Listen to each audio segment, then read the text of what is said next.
여러분 안녕하세요. 반갑습니다. 여러분의 토익 선생님 정재현입니다. 진짜 너무 고생했어요. 어제 바로 시험이 있었는데 너무 더웠지. 진짜 너무 더웠던 것 같아요. 저는 물레 중에서 시험을 봤는데 에어컨을 틀었어요. 에어컨을 끌 수 있는 날씨가 아니었기 때문에. 근데 틀었는데 시원하진 않고 그렇다고 깨끗하게 조용하지도 않고 그죠? 그래서 상당히 좀 힘든 시험이 아니었나. 특히 여러분에게 저는 시험을 분석하러 가는 사람이지만 여러분은 시험을 치르고 점수를 내야 되는 사람으로서 상당히 좀 마음이 힘들지 않았을까 하는 생각이 듭니다. 하지만 결과가 좋으면 모든 것이 다 용서가 되는 법인데 진짜 결과가 좋아야 되는데 시험을 잘 받기를 바라면서요. 근데 만약에 보자. 만약에 내가 확인을 해봤는데 이번 7월달 시험을 그렇게 생각보다 잘 본 것 같지 않아? 그럼 어떡할래요? 어떡할래요? 몇 개월 더 공부하면 안 되지. 진짜 방학이니까 7월달 이 시험을 어제 있었던 그 시험을 징검다리처럼 생각하면서 내 실력을 점검하는 어떤 그런 과정으로 생각하면서 딱 잡아주고 그리고 8월까지 잘 달려야 됩니다. 8월을 목표로 두고요. 힘내서 지금부터 누구보다도 하루 더 빨리 딱 출발하셔야 되는 거예요. 좋아요. 자, 그러면 제가 항상 적중총평을 하는 이유를 말씀드리면서 뭐라 그랬어요? 논란 문제. 사이트마다 정답 다른 문제, 막 게시판에 싸고 있는 문제, 그런 논란 없다라고 얘기했어요. 분명한 정답이 있다, 이유가 있다, 확실하게 잡아주겠다. 그러면서 공부 방향과 트렌드까지 살펴보자라고 했죠. 그 목표를 이행하기 위해서 지금 시작해 보겠습니다. 자, 우선 파트 5 얘기를 하기 전에요. 적중 내역을 제가 말씀드리잖아요. 뭐가 적중? 선생님 당연히 뭐 토익 공부하는 거니까 토익 내용이 적중되겠죠. 그러한 단순한 적중 아니에요. 진짜 제대로 된 적중이에요. 여러분 지금 제가 보여드릴 거 말고도 적중 많이 됐는데 지금 몇 가지만 제가 보여드릴 건데 말을 안 하면 모르더라. 진짜 말을 안 하면 딱 보여주지 않으면 모르더라. 뭘 몰라. 내가 공부하고 있는 그대가 같이 저와 함께 공부하고 있는 이 교재에서 강의에서 똑같은 포인트가 똑같은 보기가 심지어 파트 7까지 똑같은 내용이 출제가 되고 있다는 사실을 알고 있어요. 그걸 안다면 진짜 더 공부할 힘이 나지 않을까? 제대로 공부하고 있다는 생각이 들지 않을까? 그거 좀 보여드리고 싶습니다. 자, 보겠어요. 이거 제가 자세히 설명할 건데 나중에 오답률 높았던 문제이기 때문에 명사 뒤에 빈칸 남았는데 갑자기 인칭대명사 주격 나오는 이런 문제를 우리가 안 풀어본 게 아니야. 처음 나온 유형이 아니에요. 기본사에 딱 있어요. 똑같은 구조예요. 명사 뒤에 빈칸 나와서 주격이 정답되는 구조, 똑같은 구조. 난이도 좀 높다 그러면서 풀어봤어. 근데 이거 안 틀렸겠지. 이제 안 풀어본 학생들이 어렵다고 얘기를 했겠지. 믿습니다. 자, 그 다음에 두 번째 보겠어요, 여러분.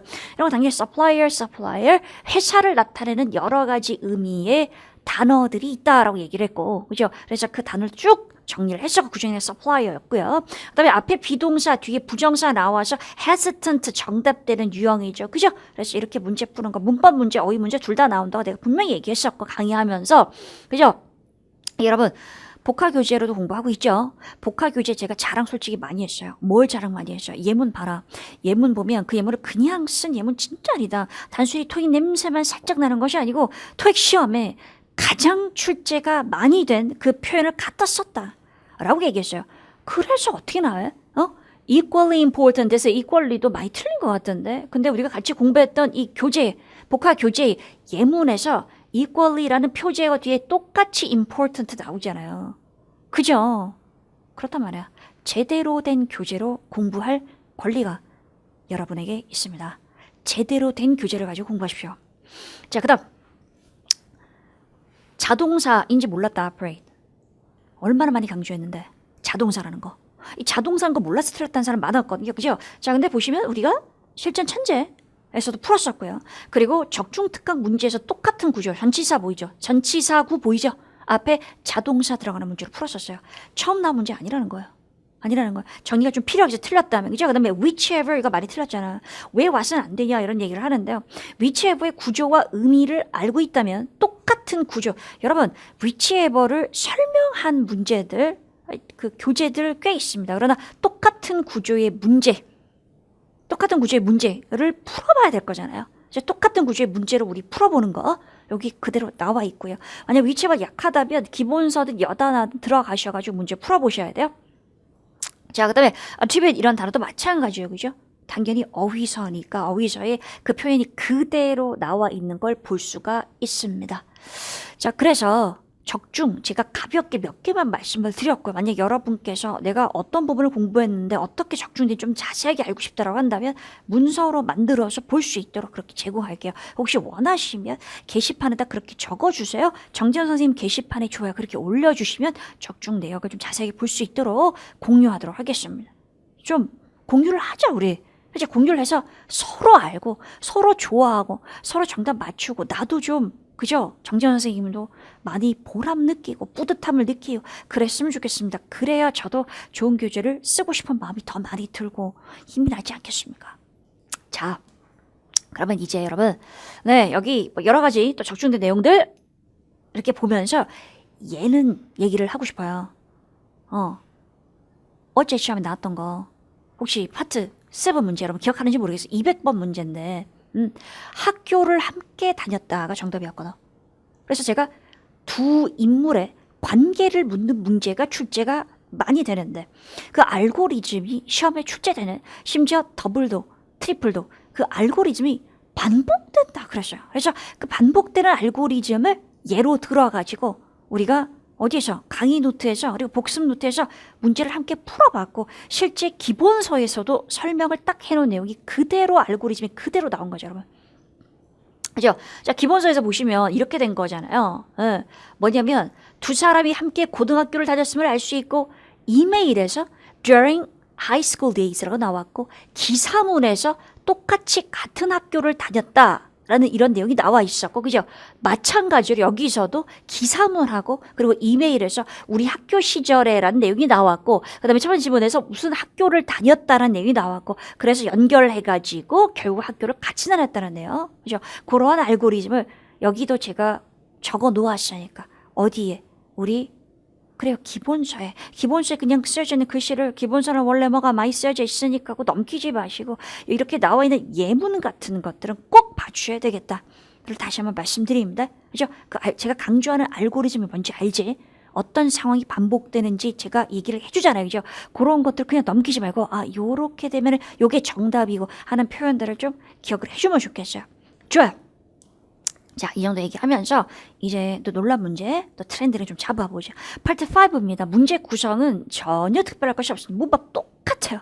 똑같고 어휘 문제는 새로운 단어가 한두 개 정도 나오는 거 역시 변한 게 없고요. 근데 새로운 단어가 나온 것이 처음 출제된 단어가 라인이란 단어하고 바이어스인데 둘 다 그렇게 어려운 단어는 아니죠. 그죠? 특히 라인이란 단어는 워낙 많이 봐서 어떤 거 물건의 종류라고 할 때 라인 쓰는 것이고 바이어스는 알잖아. 편향된이라는 뜻이잖아요. 바이어스가 있는 편향된이라는 뜻이고요. 형용사로 살짝 봐주시면 될 것 같고요. 자, 그러면 여러분이 많이 틀린 문제를 좀 보려고 합니다. 자, 여러분 우선 가장 많이 틀렸을 거라고 생각하는 가장 낯설었던 문제부터 먼저 얘기를 하겠습니다. 124번 문제인데 토익의 최초 출제예요. 단 한 번도 나온 적이 없어요. 물론 앞으로 지켜봐야 되겠습니다만 이게 또 나올지 안 나올지는 그러나 짚고 넘어가야 되겠어요. 짚고 넘어가야 되겠어요. 그래서 여러분 전 여러분에게 분명히 약속합니다. 토익 시험에 뭔가 유형이 바뀌면 나는 무조건 여러분에게 그 새로운 강의를 제공할 것이다. 바뀐 유형이 적용된 강의를 제공할 것이다 라고 말씀드렸죠. 그래서 이전에는 though even if가 공통점으로만 얘기를 했지 차이점은 시험에 한 번도 나온 적이 없어요. 그냥 우리가 똑같다라고 배웠잖아. 같이 공부하면서 그죠? 그러나 제가 기본서 메인 강의에서는 이런 얘기를 했어요. 사실 though와 even if는 다르다. 의미가 어떻게 다른지까지도 설명했어. 하지만 토익은 둘을 구별하는 문제를 내고 있지 않다라고 했는데 그러나 2018년도 7월 29일 기준으로 처음 출제를 한 거고 그러므로 저희 강의도 계속 그렇게 업데이트가 될 겁니다. 그걸 반영해서 강의를 제가 할 겁니다. 자, 그러면 이제 총평에서 제가 처음으로 말씀을 드리게 되는 건데요. 기본서에서 제가 강의하면서 의미의 차이 뭐라 그랬어요? though는 뭐뭐임에도 불구하고고 even if는 사실은 조건이에요, 여러분. 우리가 접속사를 구별할 때 양보라고도 얘기하고 그죠? 그다음에 조건의 부사절 접속사라는 얘기도 하지 않아요? 들어본 적 있죠? 그죠? 양보는 뭐뭐임에도 불구하거든. 근데 조건은 뭐뭐 한다면 이라는 건데 사실 얘를 뭐뭐 한다 면이 아니라 even if는 만약에 라는 거니까 if의 느낌이 들어가 있죠. 만약에 뭐뭐 한다 할지라도 뭐라고요? 만약에 뭐뭐 한다 할지라도 이기 때문에 그러나 if의 성격 즉 만약에란 뜻을 갖고 있기 때문에 미래를 나타낼 때 절대 시제를 미래를 못 써요. 현재 시제를 써요. 우선 정확한 의미 알아두고 그다음에 뒤에 나오는 문법적 특성 동사 알아두시고 뭐라고요? 해석은 혹시나 만약에 뭐뭐 한다 할지라도 얘는 그냥 뭐뭐 한다 할지라도 뭐뭐임에도 불구하고고 그죠? 이것은 만약에 뭐뭐 한다 할지라도 란 뜻이 되는 것이고 다르더라. 그래서 얘는 조건이고 얘는 양보가 되는 것이다. 그러므로 얘는 뒤에 동사 시제가 현재가 나와야 뒤에 결합하는 시제가 미래가 된다. 그래서 사실 이 부분을 반영해서 여다나 교재를 쓸 때는 우리가 양보에다가 넣지 않고 조건에 부사절 접서 전치사에다가 even if를 넣어 놓았습니다, 여러분. 그죠? 네, 만약 뭐뭐 할지. 그래서 혹시 내용 기억나세요? 이런 거였어요.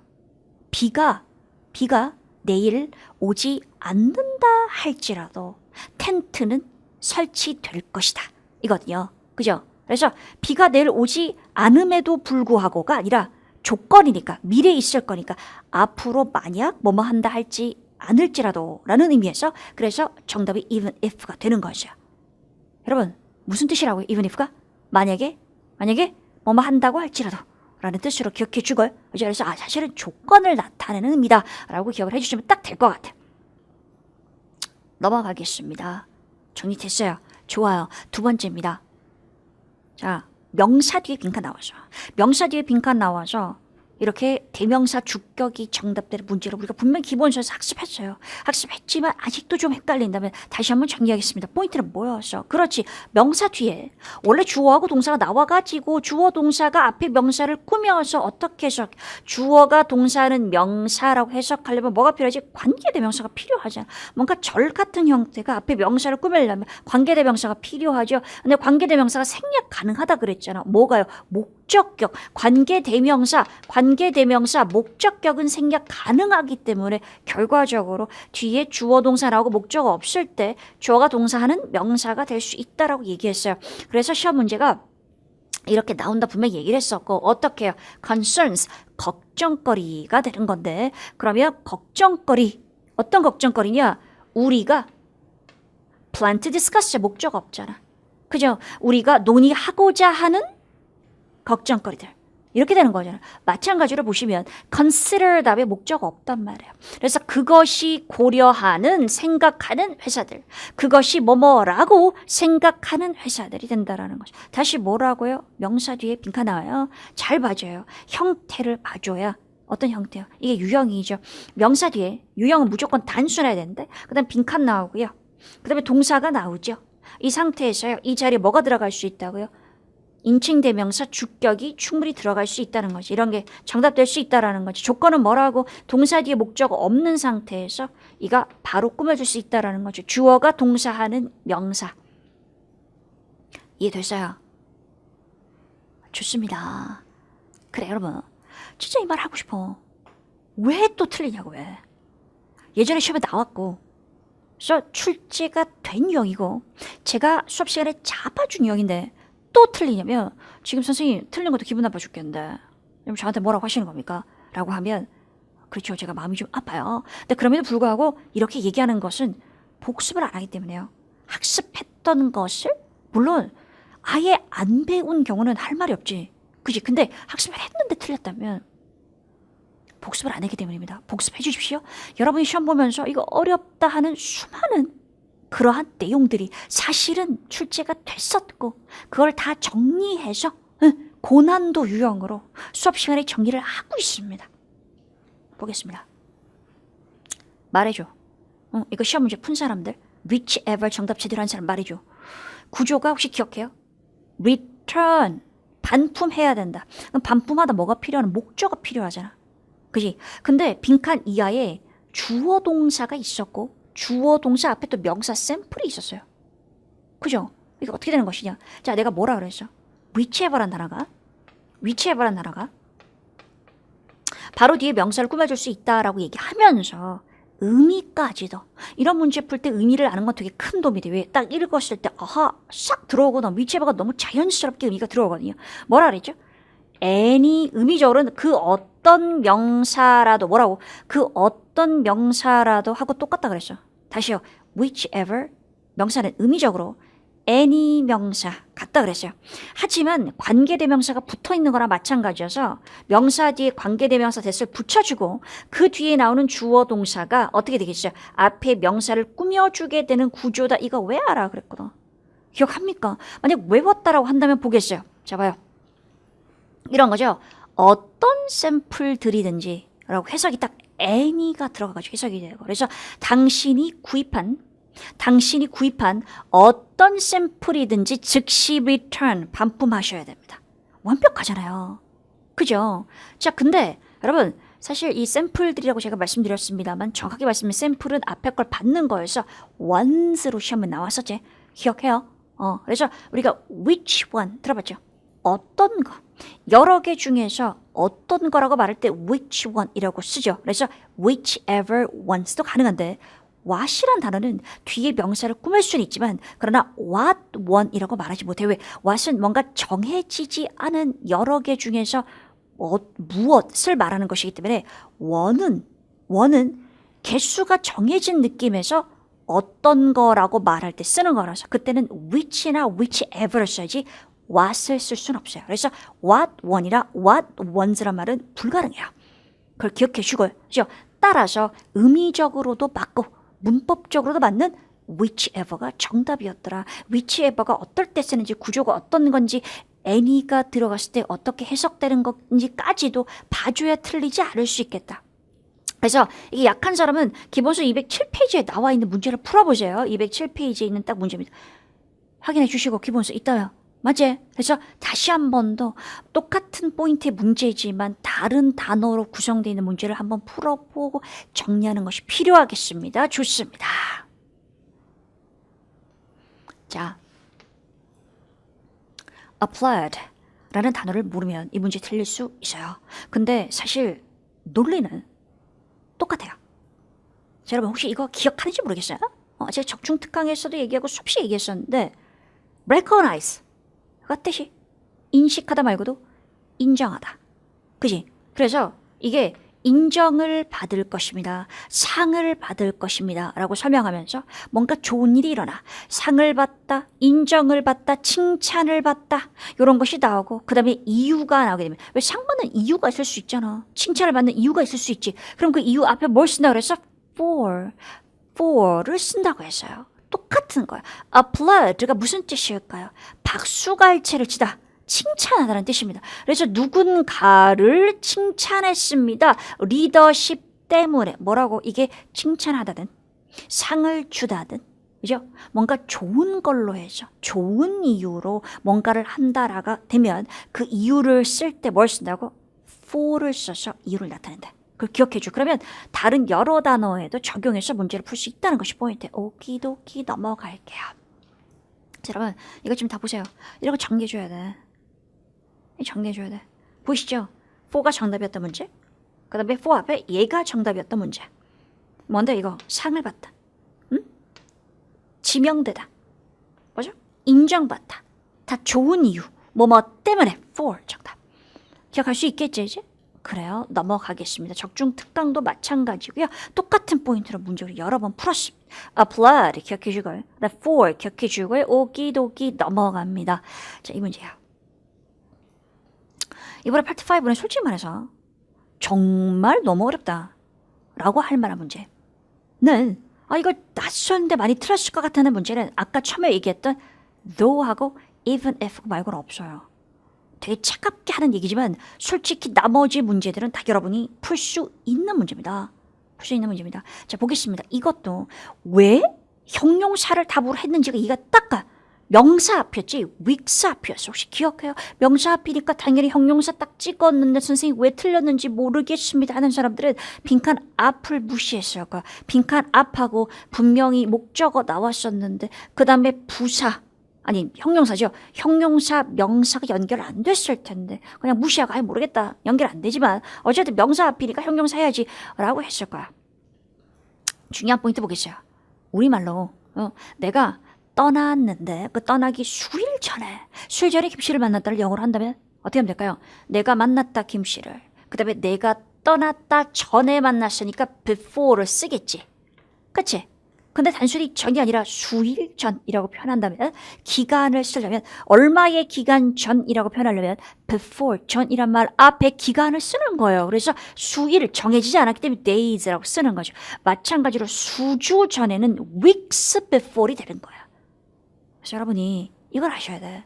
뭘 아셔야 돼? 이게 수주 전이란 말로 하나의 부사와 같은 역할을 하게 된다면 그죠? 그러면 이 수주라는 단어를 꾸며주는 형용사가 와가지고 완전한 수주 후에 이상하잖아. 그것이 아니라 앞에 나와 있는 동사를 꾸며서 혹시 내용이 기억나요? 어떤 배우가 자기의 대사를 완벽하게 암기했다. 영화 촬영이 시작되기 수주 전에. 알겠지? 그러니까 뭘 기억할래? 딱 정리를 해줘야 한 문제를 풀 거 아니야. 아, 그렇구나. 비록 명사라고 하지만 명사 앞에 빈칸이 나왔지만 이 명사를 꾸미는 형용사가 들어가는 자리가 아닌 것은 기간이 나오고 어떤 기간 표현이 나온 상태에서 기간 뒤에 before가 붙거나 after가 붙을 것이다. 그럼 어떻게 해석되더라? 어떻게? 이 기간 전에, 기간 후에 라고 해석되면서 이 기간은 뒤에 붙는 것이다. 그죠? 이 기간 앞에 지금 숫자가 안 오는 거였기 때문에 수주 아니면 뭐 수일 이렇게 되는 거죠. 여기 앞에 형용사가 붙어서 어떠한 수주 전에 이상하잖아요. 그죠? 얘는 앞에 나와 있는 어떤 동사나 뭔가를 꾸며주는 것일 것이다. 이렇게 연결하지 말고 따로 띄어서 볼 수 있어야 돼. 그게 포인트예요. 이해됐어요? 오키도키 좋아요. 넘어간다. 정확하게 알아주시고요. 명사 앞에 무조건 형용사 아닙니다. 얘는 여기에 붙는 것이 아니기 때문이죠. 넘어가요. operate. 여러분 되게 operate 좋아합니다. 제가 분명히 얘기했습니다. 요즘 트렌드가 뭐라 그랬어? 자동차도 되고 타동사도 되는 둘 다 되는 단어 출제 많이 한다 그랬고 그래서 제가 한참 얘기했던 단어가 동사가 expand였어요. 자동사도 되지. 무슨 뜻? 선생님 이게 자동사가 된다고. 그래. 모르고 있잖아 지금. 모르고 있었지. 알고 있었어요. 그럼 잘하고 있는 거. expand가 뭐야? 확장되다. 또 되잖아. operate 내가 뭐라 그랬어? 복화 강의하면서도 기본서에서도 여단화에서도 다 있겠어요. 처음 나온 거 아니야 이거. operate 무슨 뜻이었어? 그치. 작동되다. 운영되다. 기계 같은 것이 작동되다. 회사가 운영되다. 그러나 타동사로 운영시키다, 작동시키다 다 된다 그랬어요. 그죠? 자, 그래서 확실했던 건 시험 문제가 이렇게 뒤에 전치사구가 나와가지고 여름하고 가을에만 주어가 시장들이 뭐 운영됩니다. 시장이 운영됩니다. 할 수 있잖아. 이해되지? 그렇지. 그래서 아빠를 기억해 주시고 자타 다 되는 거고요. 그죠? 천재에서도 똑같은 문제 풀어봤었대. 그래서 주어가 subsidiary 무슨 뜻이죠? 무슨 뜻인지 알아야지. 자회사가 운영됩니다. 누구의 지휘 아래서 운영됩니다. 자동사로 봤었어요. 넘어갑니다. 이따 기억해 주고 좋아요. 이거 또 나올 수 있어요. delegation. 그러면 딱 생각나는 뜻이 뭐야? 응? 뭐죠? 그죠? 우리가 명사할 때 대표단도 되지만 위임이 돼요. 위임, 누구에게 맡기는 거. 그래서 토익시험에 동사 문제로 위임하다로 나온 적이 있다. 뭔가를 맡기다. 기억해 주시고. 그래서 이게 임무죠. 업무의 위임, 업무를 맡기는 것이 효율적이다. 라는 내용이었죠. 그런 의미도 기억해 주고 맡기는 거, 위임 또 나올 수 있어서 얘기하면 동사의 형태도 기억해 주고요. 오키도키. 자, 파트 6예요. 두 개 가지고 고민 많이 한 것 같은데 정확한 의미를 말해봐. at the time 뭐야? at the time 그 당시에 시점을 나타내는 말이죠. 그 당시 in a word는요 한마디로 말해서 보겠습니다. 앞에 딱 이런 거였어요. 어떤 사람이 나와서 이 사람이 잠시 특정 업무를 하게 될 거다. 근데 언제까지 라는 시점이 나와 있어. 언제까지 업무를 할 겁니다.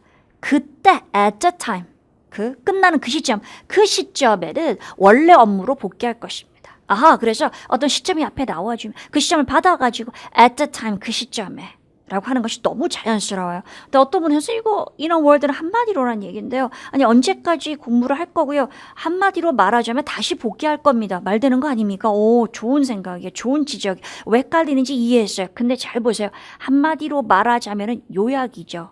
요약이에요. 앞에서 했던 내용하고 뒤에서 했던 내용이 뭔가 겹치면서 새로운 정보가 있으면 요약이라는 여러분. 요약이라는 것은 앞에 했던 내용을 줄여주는 거잖아요. 한마디로 말하자면. 그지? 근데 보시면 앞에 내용은 뭐냐면 언제까지라는 특정 시점이 나와 있고 이때까지 내용을 할 거다고 어떤 일을 할 거다고 뒤를 보면 원래 업무로 복귀할 것이다죠. 그죠? 뭔가가 포괄적인 정보가 아니에요. 하나가. 얘는 구체적으로 시점이 나와 있고 얘는 복귀할 거다라는 내용이 나와 있어서 앞의 내용을 요약한 것이 뒤에 거라고 말할 수 없습니다. 그지? 그치? 한마디로 말하죠. 그럼 어떻게 될까? 예를 들어서 이런 거죠. 원래 업무로 뭐 어떠한 업무를 마치고 어쩌고 해서 원래 업무로 복귀합니다라는 내용이 나와 있고 좀 더 장황하게. 그 다음에 한마디로 말해서 라고 한다면 다시 원래 업무로 복귀하게 되는 것입니다. 이게 맞는 거지. 다른 정보가 있는 상태에서 이것을 요약한 것이 뒤의 말이라고 볼 수 없다라는 거. 상세하게 설명했습니다. In a word, 정확한 의미 기억해 주시면서 넘어가겠습니다. 자, alert란 단어도 알아주세요. 요즘에 많이 나오는 단어입니다. 토익 시험에 또 나올 수 있기 때문에 트렌드 지금 잡는 거죠. 왜냐하면 실생활에서 나오는 단어를 토익이 또 출제를 많이 한다고 얘기를 했는데 우리가 왜 알림 오잖아. 문자 메시지, 알림 메시지 오지. 그 알림 메시지가 뭐야? alert. 명사로 alert라고 쓸 수 있다고 정재현 천재 테스트 4에서 딱 이 단어 공부했고 풀었습니다. 그대로 나왔습니다. 근데 앞으로 또 나올 수 있습니다. 뭐라고요? alert를 많은 분들이 동사로만 알고 있어요. 그래서 뭔가를 alert, 경고하다라고는 알고 있는데 알림이란 말로 alert를 쓸 수 있습니다. 그래서 이거 문자 메시지 알림 신청하세요 라는 말로 sign up for 이라고 쓰게 된 거고요. alert가 뭐라고요? 명사할 때 그렇지 문자 알림 메시지라는 말로 쓸 수 있더라. 오키도키 됐어요. 파트 7 보겠습니다. 여러분 파트 7은 풀면서 생각합니다. 진짜 어려워지고 있다. 그래서 파트 7이 어떻게 최근에 문제를 내고 있는지 그 트렌드를 알아야 대비할 수 있어요. 어떻게 문제를 내고 있는지 트렌드를 알아요. 자, 우선 보겠어요. 여러분이 특별히 어려워했던 문제들 지금 3개를 딱 잡아볼 건데 혹시 이 문제 기억해요? 기사여서 딱딱한 거였어. 철로공사에 참여할 2개 기업이 선정됐다는 내용인데 근데 그 중에서 회사가 2개가 나왔는데 하나의 회사에 대해서 맞는 내용은 이런 질문이었어요. 그죠? 근데 수많은 학생분들이 기존 철로에 공사를 했다를 정답을 했는데 중요한 건 기존 철로에 공사를 했다라는 얘기가 있었지만 이 철로 공사를 했다라는 게 A 회사다라는 내용은 없어서 그러니까 많은 학생들이 보기에 내용이 있잖아. 그럼 보기에 있는 내용을 지문에 있는 내용과 찾는 걸 한다? 잘 하는데 중요한 건 주체를 확인을 안 하는 거예요. A 회사에 대해서 물었으면 A 회사가 했다는 말을 하셔야 되는데 그걸 안 하고 그냥 비슷한 내용이 있으니까 답으로 치는 거예요. 잘못된 거예요. 자, 근데 여러분 이 문제가 저는 문제를 풀면서 와 토익 좀 그런데 이거 진짜 어렵다. 정말 어렵다라고 생각했어요. 그러면 어떤 식으로 문제를 내는지 한 패턴을 보고 요 패턴을 우리가 알고 있다면 다음에 답을 선택할 때 좀 더 쉽게 답을 선택할 수 있을 거예요. 정답이 뭐였냐면 이 A 회사가 브라질 회사다라는 거죠. 근데 A 회사가 브라질에 기반을 두고 있다. 브라질 회사다란 말이 전혀 없었어요, 지문에. 어떻게 답이 되냐고. 답이 되는 논리를 봐봐요. 자, 사무국이 나와서 사무국이 회사를 선정하는데 시간이 많이 걸렸다라고 얘기해요. 그런 내용이 있었어요. 기억하는지 모르겠어요. 그죠? 많이 시간이 걸렸는데 사무국이 원했던 것이 뭐냐면은 브라질 회사가 포함되어야 된다는 게 있어요. 그러면 브라질 회사가 포함되어 있을 거라는 것을 우리가 유추할 수 있잖아요. 선택한 회사에서. 그죠? 근데 A 회사하고 B 회사가 남았는데 A 회사는 어느 회사인지가 안 나와 있고 B 회사가 스위스 회사라고 돼 있었어요. 그럼 뭐야? 그치? 2회사를 뽑았는데 브라질 회사가 포함되어야 한다고 얘기했는데 그러면 나머지 하나의 회사가 스위스 회사라면 그 나머지 회사는 브라질 회사가 될 수밖에 없다는 거죠. 그러니까 명시적으로 그 어디에도 지문에 A 회사가 브라질 회사입니다 말을 안 했지만 그러나 다른 회사가 브라질 회사가 아니라는 점, 그러나 2 회사 중 하나는 브라질 회사가 돼야 된다는 점을 미루어서 정답이 브라질 기업이다가 되는 거였어요. 와, 이렇게도 문제된다. 그러니까 내가 원하는 그 표현이 그대로 패러프레이징 되어 있지 않아도 정답될 수 있다라는 점. 이거 꼭 보여주고 싶어서. 좋아요. 자, 그 다음. 역시 회사에 대해서 맞는 것인데 이거는 표현을 몰라서 많이 틀렸는데요. 이거 보세요, 여러분. 이게 뭐야? 많은 학생들이 런치를 상품의 출시라고만 알고 있어. 상품 출시, 론칭도 돼. 하지만 회사의 시작, 어떤 기업 단체의 시작도 런치라고 할 수 있어요. 그래서 이 회사의 시작 이후에 3년간이기 때문에 3년 동안 빠르게 성장 중이다라는 내용 때문에 3년 동안 운영했다라는 말이 정답이었어요. 이 표현 following the launch라는 표현에서 following 이후에 알아야 되는 것이고, 그 다음에 이게 뭐라고요? 상품 출시 말고도 회사 같은 거 시작도 런치로 표현할 수 있다. 알겠죠? launch 이라고 표현하는 거 기억해 주시고요. 좋아요. 자, 그 다음 요거 진짜 이것도 토익이 파고 왔어요. 여러분, 우리 공통점을 찾는 문제 연습 많이 했잖아. 단서가 내가 어디 있다 그래서 공통점을 찾는 문제는 공통 이 부분을 우리가 보기를 보면서 보기를 잡아가지고 다 있는지 확인을 해보거나, 아니면 공통 부분을 찾기 전에 바로 위나 밑에 전체적인 내용 있죠? 있는 부분에 단서가 있다고 얘기를 했어요. 근데 그 위에 뭐라고 있었냐면, 자, 직책 3개를 찾는데 그 모든 직책에 적용되는 것이 medical understanding 있어야 된다. 기억하지? 이게 뭔데? 그렇지, 의학적인 이해도가 있어야 된다. 였는데 보기에 너무 매력적으로 medical background라고 딱 돼 있었어요. 와, 여러분, medical understanding 하고요, medical background가 같은 거예요? 같은 거예요? 생각해봐요. medical understanding은 뭔가 의학적인 분야의 지식이 있다는 것이고, medical background라는 것은 내가 배경이 medical이라는 거죠. 그죠? 그래서 의대를 나왔다라든지 아니면은 뭔가 메디컬 관련된 그런 의료 분야에 관련된 부분에서 내가 일을 했다라든지 그래야 백그라운드가 있는 거예요. 그거랑 지식이 있는 거랑은 같다라고 말할 수는 없어요. 이해되시죠? 게다가 핵심은 뭐냐면 3개의 직책에 대한 설명에서 팀워크를 강조하는 거죠. 그래서 팀으로 일할 수 있는 능력이 있어야 된다는 것이 너무나 확실하게 명시가 되어 있어 버렸어. 얘가 정답이에요. 근데 이건 조금 심해서 저는 그런 생각이 들어요. medical understanding하고 medical background는 분명히 다르지만 그러나 충분히 혼동될 만한 포인트였어요. 그러니까 여러분 봐봐. 단어가 같지만 그 나머지 단어에 빠지지 말고 딱 거리두고 똑같은 단어가 understanding, background가 같진 않지 라고 생각할 수 있는 걸 토익이 요즘에 요구하고 있다는 거야. 파트 7이 이 정도까지 요구하고 있다는 거예요. 좋아요. 자, 그 다음 끝났나요? 여기까지가 제가 준비한 문제들 끝입니다. 자, 그래서 여러분, 제가 말씀드릴 수 있는 것은 뭐냐면 이러한 유형들이 반영된 문제들을 풀어야 돼요.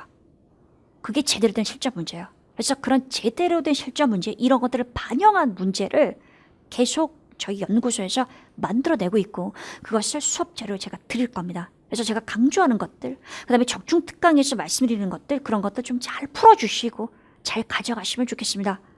고생했습니다.